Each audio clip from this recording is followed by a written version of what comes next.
So that guy right there, AJ Catanzaro, if you don't know, was a supercross racer. Pretty sure I think he only did supercross, he didn't do outdoors.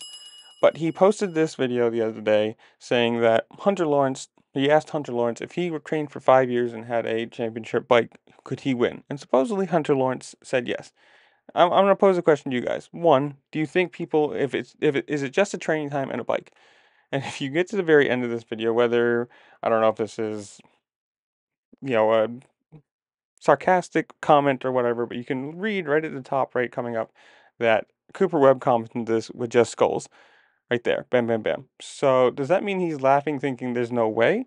If you don't know who Catanzaro is, his accomplishments on Racer X are his one career AMA Pro Motocross Championship 125 All-Star Top 5, and two career Monster Energy AMA Supercross Championship 250 East Coast Top 5s. He's been pro since 2010.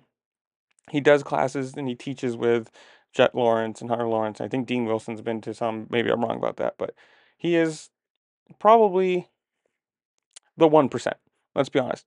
If you get to this level of riding, it's the 1% is still not good. I mean, it's the 0.01% of the people that like Jet Lawrence, the Roxons, the Cooper Webbs, the people that are the difference between 20 and Supercross and first is massive. So I want to hear from you guys. Comment down below. One, do you think this is true? If he just trained for 5 years, do you think he could win if he had the championship bike? Because obviously he's been barely making the night shows or making night shows and finishing 20th, so he's on a privateer, self-funded or whatever it is kind of thing. Two, do you think this is a person who can teach but can't do, or that thinking that they better than they are, or they just don't have the equipment that everybody else, and that's the separation factor? Um, he turned pro in 2010. He only has two 250 East top fives and barely was making the night show on the 450.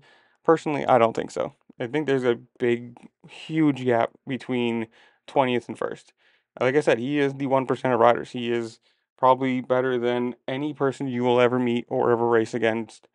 But being his level to the Jet Lawrence speeds, I don't know. I mean, this is why I'm asking you guys. Comment down below. Tell me what you think. Could anybody do it if they just trained for 5 years and had a bike? Do you think there is just a inherent, skill gap between some of the top riders or not? Or whatever it is. Comment down below. Tell me what you think. While you're down there, make sure to like, share, and subscribe. Do all the fun things this platform allows you to do because it really just helped me out and I appreciate it. And with that, I will see y'all later. Peace.